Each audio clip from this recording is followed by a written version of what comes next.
ඔය අයියලා මල්ලෙලා ඉන්න පවුල් වල පොඩ්ඩක් බලපන්. දෙන්න ගෙදර ඉන්නේ කවදාකවත් දකින්න නැති උන් දෙන්නෙක් වගේ.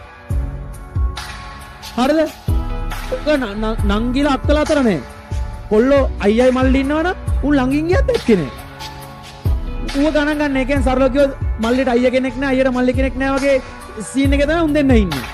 හැබැයි බලපන් මොකක් හරි අවුලක් ගියොත් හයි මොකක් හරි අවුලක් ගියොත් බලපන් පුතේ ඔය මල්ලිට කවුරුහරි ටෝක් කරලා හරි සීන් එකක් දාලා හරි ගේමක් කිල්ලුවොත් ආයි කියන සුනංගුවෙන් අයියා එතන ආයි ගේමකට බෑලා නැද්ද බලන්න උන් දෙන්නට දෙන්න උන්ගේ තියෙන සහෝදර බැඳීමක් පෙන්වන්නේ නෑ බා පට්ට අමුතු බැඳීමක් ඒක බං අක්කලා නංගිලා අතර නෑ මම මේ කියන එක ඇත්ත වශයෙන්ම හරිද කියලා ඔයලා බලන්න ඇත්තටම ඕගලන්ගේ ඔය කතාව නේද කියලා ගණන් ගන්න සත පහකට හැබැයි මහත්තයෝ වැරදුන තැනක් තියෙනවා නම් ඔවත් හරි අවුල කිය තැනක් තියෙනවා නම් ඒ අයියා වෙනුවෙන් ඒ මල්ලි වෙනුවෙන් ඒ අයියා අනිවාර්යෙන් ඉන්නවා තමයි